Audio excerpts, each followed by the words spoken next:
उस साल मैंने और मेरे पुराने साथी ने मिलकर अमरता की वो दिव्य दवाई पी थी। इसीलिए जब दुनिया में सबके हाथों पर मौत की उल्टी गिनती शुरू हुई तो मेरी पत्नी के हाथ पर उम्र सिर्फ 1 साल बची थी और उसका वो पुराना प्यार जिसे वो बचपन का यार कहती थी, उसकी उम्र तो बस 1 दिन की रह गई थी। लेकिन मेरी कहानी कुछ अलग थी। मेरी जिंदगी तो अनंत थी, खत्म ही नहीं होने वाली। पर दुनिया को दिखाने के लिए मेरे हाथ पर बस एक नंबर लिखा था, 60। मेरी पत्नी मेरे सामने हाथ जोड़कर गिड़गिड़ाने लगी, अरे सुनिए ना, आपके पास तो अभी 60 साल है, उसमें से थोड़े से साल अगर उसे दे देंगे तो क्या बिगड़ जाएगा? मैं आपसे भीख मांगती हूँ, प्लीज उसकी जान बचा लीजिए। अगले ही पल वो और उसका वो यार बिल्कुल पागल कुत्तों की तरह मुझ पर झपट पड़े। उन्होंने मुझे जमीन पर दबोच लिया। तभी मुझे अपनी कलाई पर एक ठंडी और चुभती हुई मशीन महसूस हुई। वो टाइम ट्रांसफर की मशीन थी, पूरी तरह गैर कानूनी। मैं बस बेबसी से देखता रहा और मेरे हाथ पर लिखे जीवन के साल घटने लगे। 65, 55, 15, 1 और आखिर में बचा बस 1 दिन। वो दोनों तो खुशी के मारे रोने लगे, पर मैं बस बेबसी में अपना सिर हिलाकर रह गया। अरे इन बेवकूफों को क्या पता कि ये डेथ क्लॉक मुझ पर काम ही नहीं करती। मेरी पत्नी रोते हुए बोली, सॉरी, मुझे माफ कर दो, मैं सच में बहुत शर्मिंदा हूँ, पर मैं उसे मरते हुए नहीं देख सकती थी। उसका जीना बहुत जरूरी है। तभी वो बचपन का यार यानी बादात राक्षस की तरह हंसा और बोला, हाँ, ओए बुढ़ऊ, तू फिक्र मत कर, अब से मैं तेरी पत्नी का ख्याल बहुत अच्छे से रखूंगा, ये मेरी गारंटी है। मेरी पत्नी सिर हिलाती रही, उसकी आंखों से आंसू टपक रहे थे। उन्हें अंदाजा भी नहीं था कि मेरी उम्र तो कभी खत्म ही नहीं होगी। अगर मैं ना चाहूँ तो वो मेरी जिंदगी का 1 सेकंड भी नहीं छीन सकते थे। बादात के हाथ पर जो 60 साल दिख रहे थे वो तो बस एक धोखा था, एक छलावा। उसने मेरा हाथ देखा जहां अब बस 6 घंटे बचे थे। उसकी आंखों में अब मेरे लिए नकली हमदर्दी थी। वो बोली, मुझे पता है ये नाइंसाफी है, तुम्हारे पास बस कुछ ही घंटे बचे हैं, तुम्हारी कोई आखिरी इच्छा है? बताओ, मैं और बादात मिलकर उसे जरूर पूरा करेंगे, चाहे कुछ भी हो जाए। मैंने कहा, ठीक है, फिर मुझे तलाक दे दो। वो फौरन चिल्लाई, नहीं, मैं तुम्हें तलाक नहीं दूंगी, मैं तुमसे सबसे ज्यादा प्यार करती हूँ। वो तो बस बेचारा बहुत लाचार था, मैं उसे मरते देख नहीं सकती थी, समझो ना, मैं तलाक नहीं दूंगी। बादात पीछे खड़ा तमाशा देख रहा था। उसके चेहरे से वो शरीफ बनने का नाटक गायब हो चुका था। उसे शायद ये सब बहुत मजाक लग रहा था कि मरने से कुछ घंटे पहले कोई तलाक क्यों मांग रहा है। मैंने लंबी सांस ली और कहा, चलो ठीक है, तलाक नहीं देना तो मत दो, कुछ और कर दो। बादात चौड़ में आकर बोला, बोल भाई, जो मदद हो सकेगी जरूर करेंगे। मैंने मुस्कुराकर कहा, सीधी सी बात है, तू अपनी उम्र में से 35 साल मेरी पत्नी को दे दे। उसकी तो सिटी-पिटी गुम हो गई है क्या? उसके मुंह से अचानक निकला। मैंने उसके हाथ की तरफ इशारा किया, वही 35 साल जो तूने अभी अभी चुराए हैं, वो उसे दे दे। बादात के चेहरे की हवाइयां उड़ गई, ऐसा लगा जैसे किसी ने उसका गला घोंट दिया हो। मेरी पत्नी भी सन्न रह गई और उसकी तरफ देखने लगी। बादात नजरें चुराने लगा और हकलाते हुए बोला, वो असल में अभी अभी तो मशीन चलाई है, शरीर बहुत कमजोर महसूस हो रहा है और मशीन चलाने के लिए बहुत दिमाग और ताकत चाहिए होती है, अभी किया तो कुछ गड़बड़ हो सकती है। वो नकली मुस्कान बिखेरते हुए बोला, ऐसा करते हैं, कल करेंगे, पहले तुम्हारा काम निपटा देते हैं। मेरी पत्नी भी उसकी बातों में आ गई, हाँ, अभी बादात की तबीयत ठीक नहीं है, बाद में देख लेंगे। अच्छा सुनो, तुम्हारा गांव तो सम्राट किंग के मकबरे के पास है ना, चलो तुम्हें आखिरी बार तुम्हारे पुरखों के दर्शन करा लाते हैं।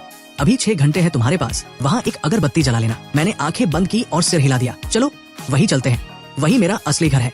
हम कार में निकले। बादात गाड़ी चला रहा था, मैं पीछे बाई तरफ बैठा था और मेरी पत्नी दाई तरफ। वो मुझ पर झुक गई, मेरा हाथ थाम लिया और कंधे पर सिर रखकर रोने लगी, मुझे माफ कर दो, अगले जन्म में मैं तुम्हारी दासी बनकर तुम्हारा कर्ज उतारूंगी। इस जन्म में बादात का कर्ज था मुझ पर। उसने मेरी जान बचाने के लिए बर्फीली नदी में छलांग लगाई थी, तब से वो बीमार ही रहता है। मैं उसका ये एहसान कैसे भूल जाऊं? मैंने बस इतना कहा, तुम खुश रहो, बस वही काफी है। तभी सन्नाटे को चीरते हुए बादात का फोन बजा। उसने फोन उठाया और बहुत ही प्यार भरी आवाज में बोला, हेलो हुन्नी, कैसी हो? बस तुम्हें याद कर रहा था, तुम्हारे लिए एक सरप्राइज है।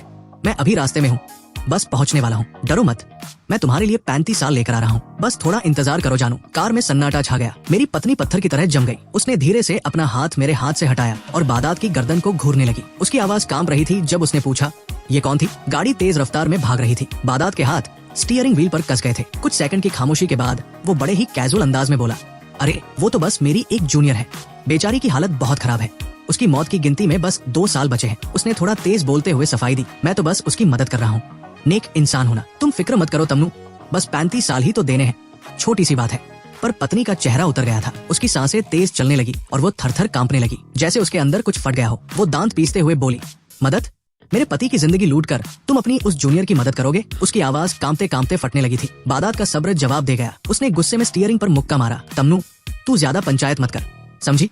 वो बस एक जूनियर है और हमारा कोई चक्कर वक्कर नहीं है। उसने आईने में उसे घूरते हुए कहा, उस साल जब तुझे बचाने के लिए मैं नदी में कूदा था, तब से मैं बीमार रहने लगा और तूने उस वक्त मेरा साथ नहीं दिया, मुझे बीमार कहकर ठुकरा दिया। ये 60 साल तो मेरा हर्जाना है जो तू और तेरा ये बेकार पति मुझे देंगे। वो अपने हाथ के नंबर की तरफ इशारा करके बोला, मेरी उम्र है, मैं जिसे चाहूँ उसे दूं, तू बीच में मत बोल। मेरी पत्नी का चेहरा एकदम सफेद पड़ गया। ऐसा लगा जैसे किसी ने उसे कोड़ा मार दिया हो। वो बेबसी में सिर झुकाकर बोली, ठीक है, अब मैं कुछ नहीं पूछूंगी। बादात ने एक हिकारत भरी आवाज निकाली और गाड़ी की रफ्तार और बढ़ा दी। 2 घंटे की ड्राइविंग के बाद हम एक सुनसान जगह पर रुके।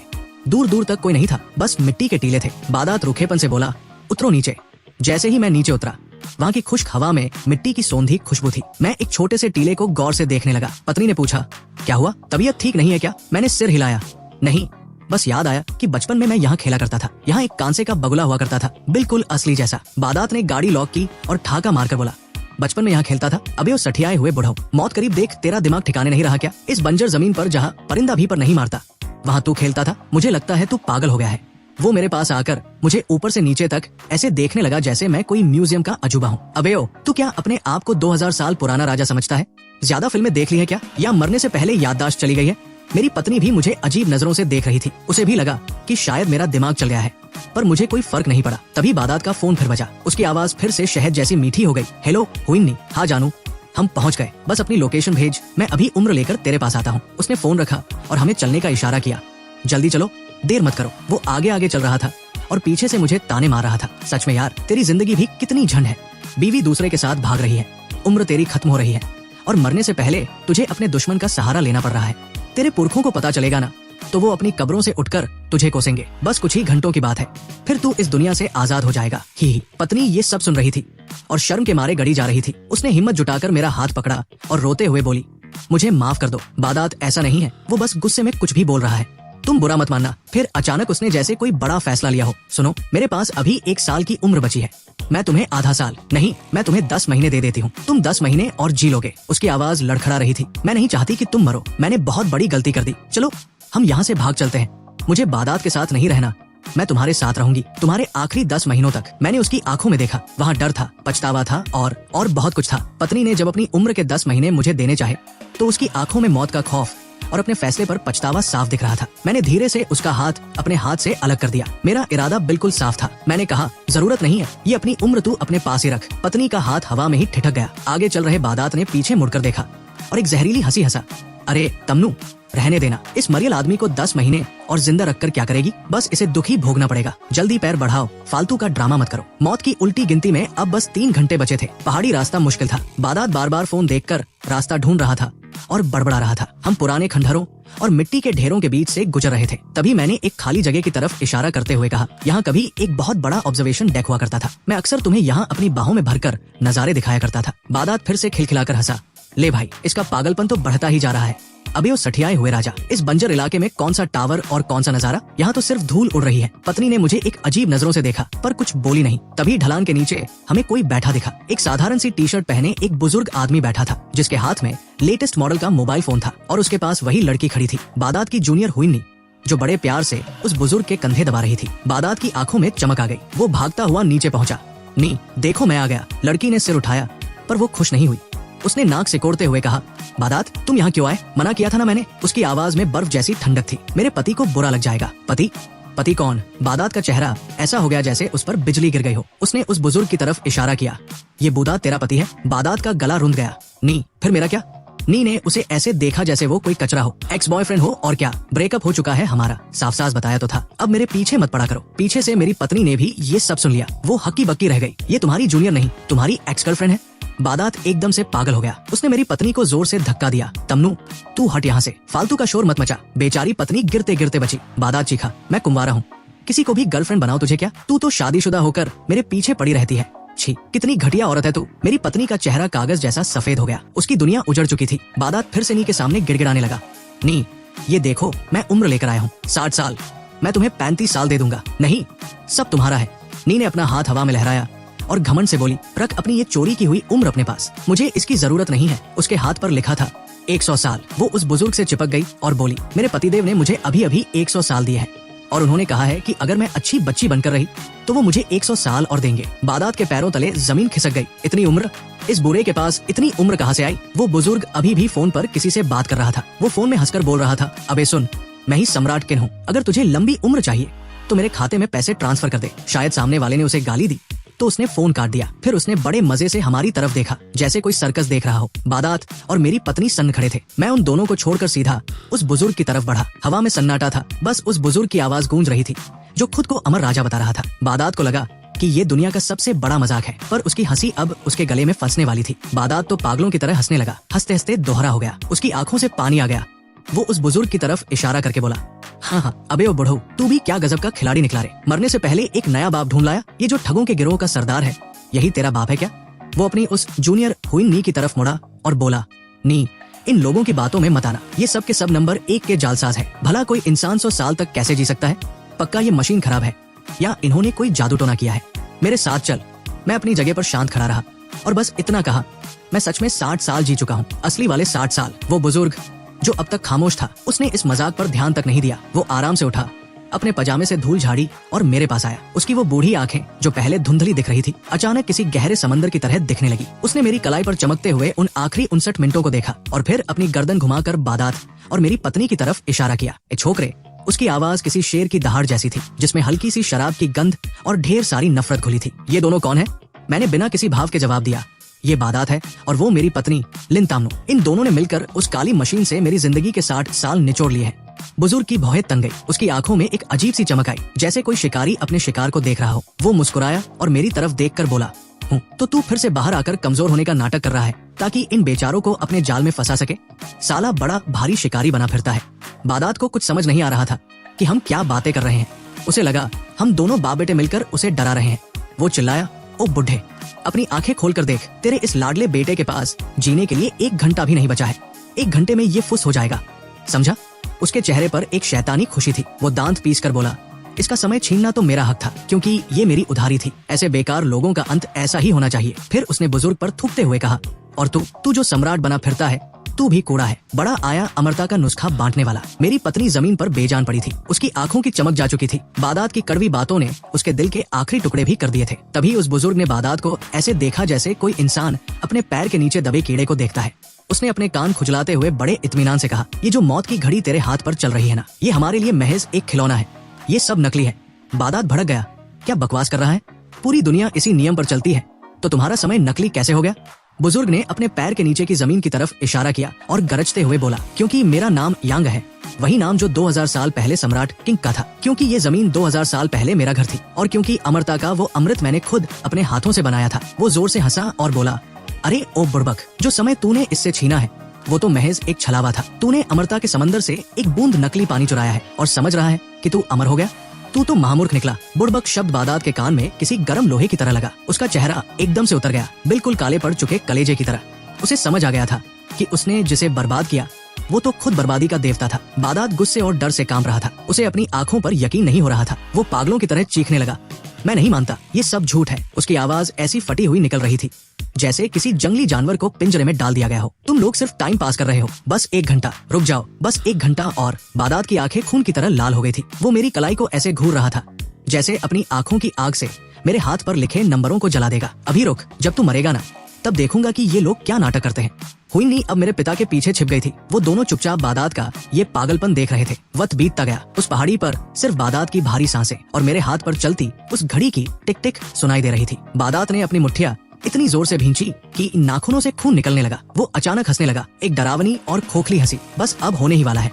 तभी मेरे हाथ पर लिखे नंबर एक आखिरी बार चमके और पूरी तरह गायब हो गए।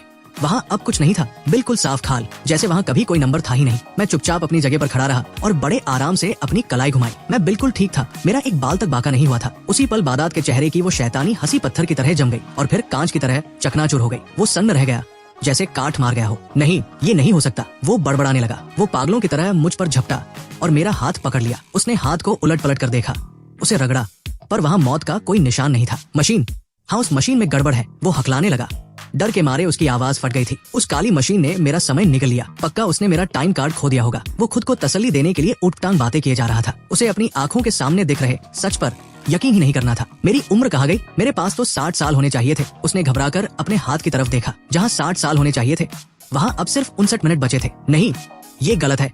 60 साल थे मेरे पास, ये 59 मिनट कैसे हो गए? वो मुझसे ऐसे दूर हटा जैसे मेरा हाथ कोई दहकता हुआ कोयला हो। उसकी उंगलियां कांप रही थी। तभी मेरी पत्नी ने सिर उठाया। उसकी सूनी आंखों में अब मेरा चेहरा दिख रहा था। पहले तो वो हैरान हुई, फिर धीरे धीरे उसे समझ आने लगा कि क्या हुआ है, और फिर उसका चेहरा गहरे पछतावे और गम से भर गया।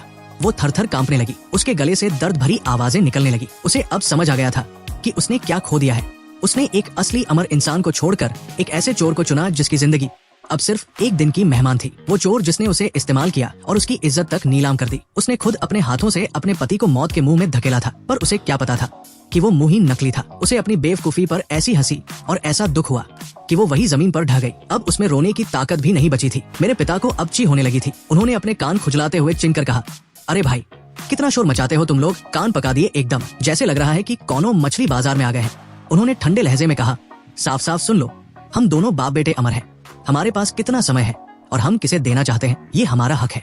जब तक हम नहीं चाहेंगे, दुनिया की कोई मशीन हमारा एक सेकंड भी नहीं छीन सकती। उन्होंने बादात या मेरी पत्नी की तरफ मुड़कर देखा तक नहीं। वो सीधे मेरे पास आए और बड़े प्यार से पर थोड़े गुस्से में मेरे कंधे पर हाथ रखा। उनके चेहरे पर बेटे के बचने की खुशी नहीं, बल्कि एक अजीब सी शिकायत थी। अबे ओ नवाबजादे, उन्होंने मेरी पीठ पर एक जोरदार धौल जमाई। उनका हाथ काफी भारी था। पूरे 100 साल बीत गए और तू एक बार भी अपने बूले बाप से मिलने नहीं आया।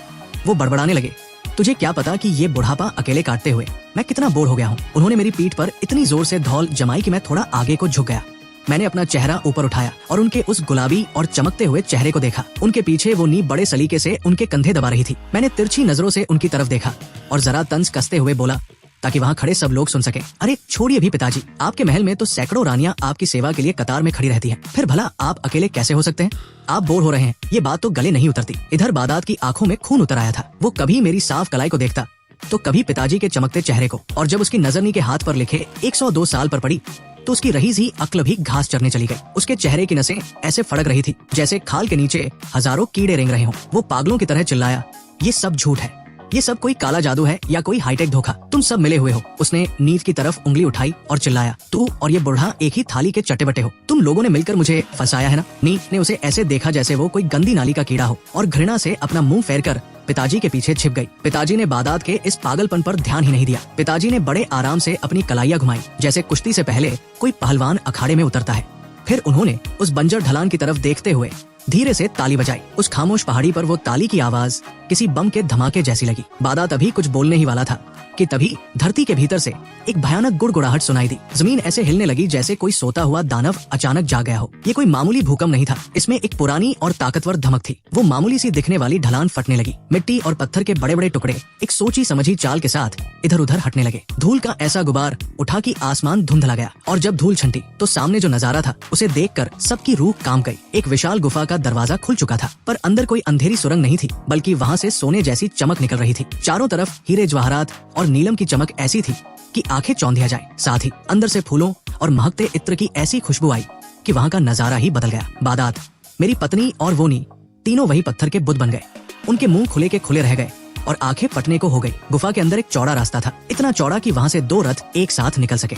जमीन पर चमकते काले पत्थर लगे थे जिनमें इंसान अपना चेहरा देख सके। दीवारों पर सफेद संगमरमर था जिस पर सोने के ड्रैगन और रंगीन बादलों की नक्काशी थी। जगह जगह कांसे के बड़े बड़े दिए जल रहे थे जिनमें मशाले धधक रही थी। पर सबसे हैरान करने वाली चीज थी वहाँ के लोग। सैकड़ों खूबसूरत औरतें जिन्होंने बारीक रेशमी लिबास पहने थे और कीमती गहनों से लदी थी, अंदर से ऐसे बाहर आई जैसे हवा में तैर रही हो। उनकी हंसी और खिलखिलाहट से वो वीरान पहाड़ी गूंज उठी। कोई लंबी थी, कोई नाटी, कोई पतली, पर सब की सब अप्सराओं जैसी। इत्र की खुशबू इतनी तेज थी कि दम घुटने लगे। वे सब चहकती हुई बाहर आई और हम जैसे बेहाल लोगों को ऐसे देखने लगी जैसे हम कोई अजूबा हो। महाराज, आप वापस आ गए। उनकी मीठी आवाजें चारों तरफ गूंजने लगी। तभी एक बहुत ही सुंदर स्त्री जिसके बाल ऊंचे बंधे थे पिताजी के पास आई और बड़े प्यार से उनका हाथ थाम लिया। पिताजी मुस्कुराए और सहज भाव से बोले, कुछ नहीं हुआ, बस कोई रास्ता भटक कर यहाँ आ गया था। मैंने रानियों के उस हुजूम के बीच पिताजी को बड़े ठाठ से खड़े देखा तो मुझसे रहा नहीं गया। मैंने तंज मारते हुए कहा, वाह पिताजी, आपकी अय्याशियां तो अभी भी कम नहीं हुई हैं, और ऊपर से सम्राट किंग का नाम लेकर लोगों से पैसे ऐंठ रहे हैं।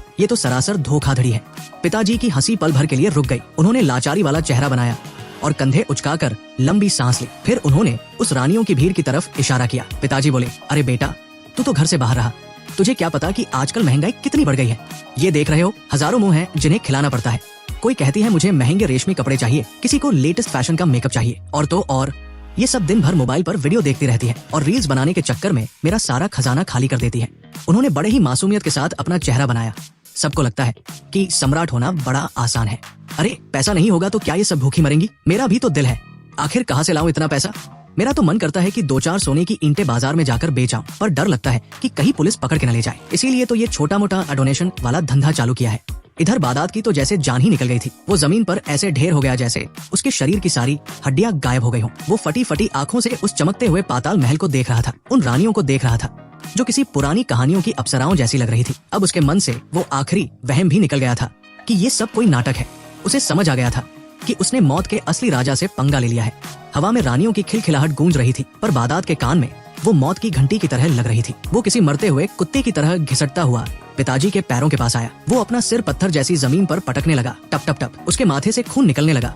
आंसू और नाक की गंदगी उसके पूरे चेहरे पर फैल गई। वो कांपती आवाज में गिड़गिड़ाने लगा, हुजूर माफ कर दीजिए, मेरी आंखों पर पर्दा पड़ गया था जो मैंने साक्षात सम्राट और राजकुमार को नहीं पहचाना। मुझ नाचीज को माफ कर दीजिए। उसने गंदा और खून से लथपथ चेहरा ऊपर उठाया। महाराज, वक्त बहुत कम है, मुझे थोड़ा और समय दे दीजिए। मैं मरना नहीं चाहता। आप तो अमर हैं। आपके लिए तो 1 साल या 10 साल चुटकी बजाने जैसा है।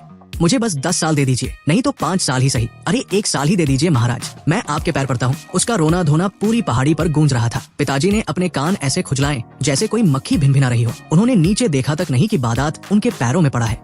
उन्होंने मेरी तरफ देखा जैसे पूछ रहे हो कि इसका क्या करना है। मैंने बड़े शांत भाव से बादात से पूछा, क्यों भाई, अब तुम्हारी घड़ी में कितना टाइम बचा है? बादात ने झटके से अपनी कलाई देखी। उसकी चोरी की हुई उम्र घट रही थी। 10 मिनट, सिर्फ 10 मिनट।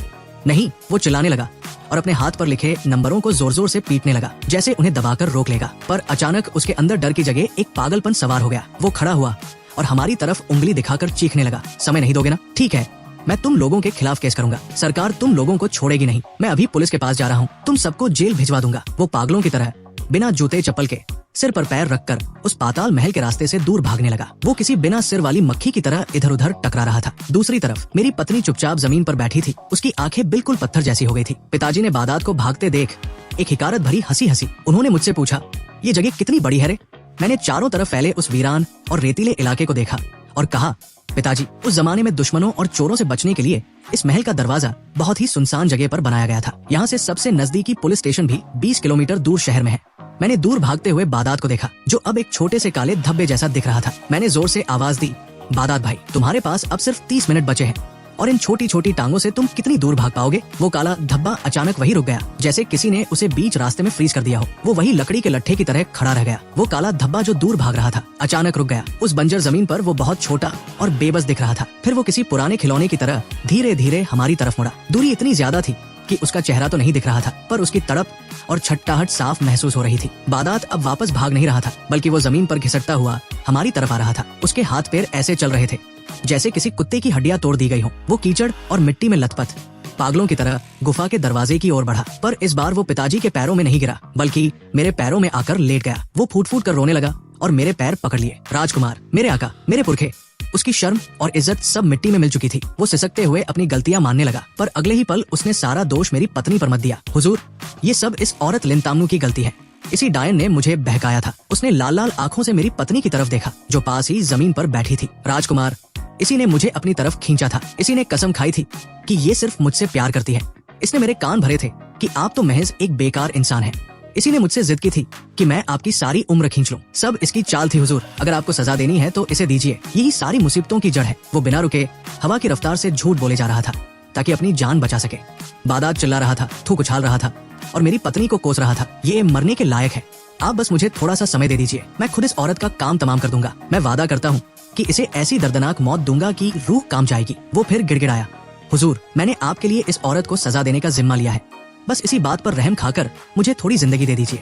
उसी पल लिनतामनू का शरीर खौफ से कांप उठा। उसने धीरे से अपना सिर उठाया और उस आदमी को देखा जिसके लिए उसने अपना घर, अपनी इज्जत और अपना सब कुछ दाव पर लगा दिया था। जिस आदमी के लिए उसने इतनी बड़ी कुर्बानी दी, आज वही आदमी एक पालतू कुत्ते की तरह अपनी जान की भीख मांग रहा था और उसे मरने के लिए छोड़ रहा था। उसकी आंखों की रही सी चमक भी बुझ गई। उसका चेहरा किसी सूखे कुएं की तरह वीरान हो गया। वो समझ गई कि उसने किस कचरे के लिए हीरा छोड़ दिया था। उसके चेहरे पर एक फीकी सी हंसी आई जो असल में उसकी फूटी किस्मत का मातम था। बादात अभी भी मेरे पैरों में पड़ा केंचुए की तरह छटता रहा था। राजकुमार, रहम, बस एक दिन, सिर्फ एक दिन दीजिए। मैं आपके लिए कुछ भी करूंगा। इस औरत को अभी के अभी मार डालूंगा। तभी उसके हाथ पर लिखे लाल नंबर तेजी से घटने लगे। 10 मिनट, बस 10 मिनट बचे थे जो उसके लिए फांसी के फंदे की आखिरी घंटी की तरह थे। बादात ने अचानक लिनतामनू का हाथ झटके से पकड़ा और उसे घसीटते हुए चिल्लाया, ओए, अपना मुंह खोल। राजकुमार से कह कि वो मुझे और समय दे।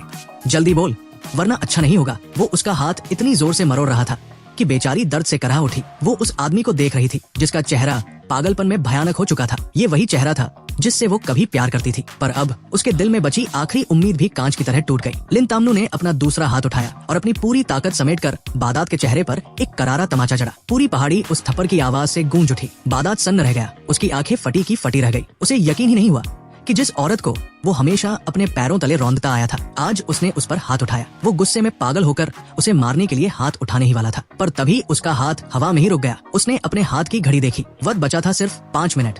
जैसे ही बादात ने देखा कि उसके पास सिर्फ आखिरी कुछ मिनट बचे हैं, उसका सारा गुस्सा काफूर हो गया। अब उसे लिन तामनू से कोई मतलब नहीं था। वो अपनी ही कलाई को पागलों की तरह नोचने लगा, जैसे उन जलते हुए नंबरों को उखाड़ कर फेंक देगा। वो बड़बड़ा रहा था, अमरता, मुझे अमर होना है, ये सब मेरा है।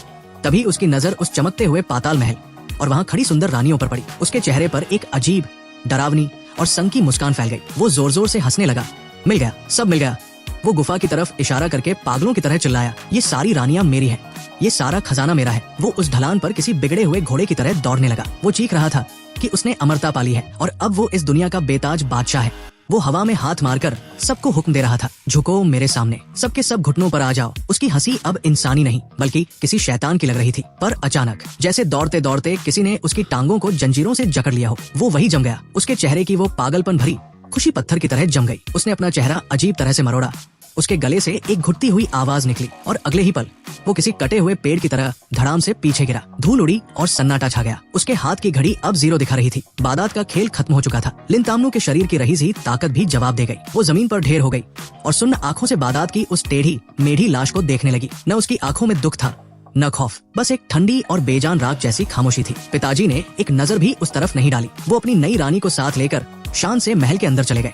रानियों की भीड़ ने उन्हें घेर लिया और वो सब पाताल की गहराइयों में ओझल हो गए। अब वहाँ सिर्फ मैं था और लिन तामनू। उसने कांपते होठों से मेरी तरफ देखा। उसका वो चेहरा जो कभी बहुत सुंदर हुआ करता था, अब किसी पुरानी राख जैसा काला पड़ गया था। उसने रोते हुए बस इतना कहा, मुझे माफ कर दो, मैं सच में सिर्फ तुमसे प्यार करती थी। उसने कोई बहाना नहीं बनाया, कोई भीख नहीं मांगी, बस वही पुरानी बात दोहराती रही। मैं उसकी तरफ देखकर ठंडी हंसी हंसा, ऐसी हंसी जो उसकी रूह को चीर दे। मैंने एक कदम आगे बढ़ाया और ऊपर से उसे देखते हुए कहा, वो जो तुमने नदी में कूदकर बादात को बचाने वाली कहानी सुनाई थी ना, वो सफेद झूठ था। तुम सिर्फ अपनी बेवकूफी का बोझ मेरे सिर पर डालना चाहती थी। और रही बात शादी की, तो तुमसे शादी करना मेरे लिए वैसा ही था जैसे कोई अपना मन बहलाने के लिए कोई पालतू जानवर घर ले आता है। ये सुनते ही उसके चेहरे से खून गायब हो गया। उसकी आंखों की आखिरी उम्मीद भी बुझ गई। वो एक खाली खोल की तरफ वही गिर पड़ी। मैंने पीछे मुड़कर नहीं देखा और सीधा बाहर निकल गया। 1 साल बीत गया। लिन तामनू ने उस अंधेरे महल में दम तोड़ दिया। मरते वक्त वो बिल्कुल सूख कर कांटा हो गई थी और उसके हाथ में आज भी वही सस्ता सा शादी का छल्ला था। मैं उस 2000 साल पुराने महल से बाहर निकला। बाहर की चिलचिलाती धूप मेरी आंखों में चुभ रही थी। मैंने अपना लेटेस्ट मॉडल का फोन निकाला और एक अनजान नंबर मिलाया। सामने से आवाज आई, हेलो। मैंने भारी और गंभीर आवाज में कहा, सुनो, मैं सम्राट किन का बेटा बोल रहा हूँ, अगर अमर होना चाहते हो तो। तभी दूसरी तरफ से जोरदार चिल्लाने की आवाज आई, अबे तेरी माँ का, एक और फ्रॉड, अबे सम्राट किन के बेटे, तू खुद को यमराज का दामाद क्यों नहीं बोल देता? फोन रख साले पागल, दोबारा फोन किया तो पुलिस में दे दूंगा। फोन कट गया। मैं वही खड़ा मुस्कुराता रहा। खेल फिर से शुरू हो चुका था।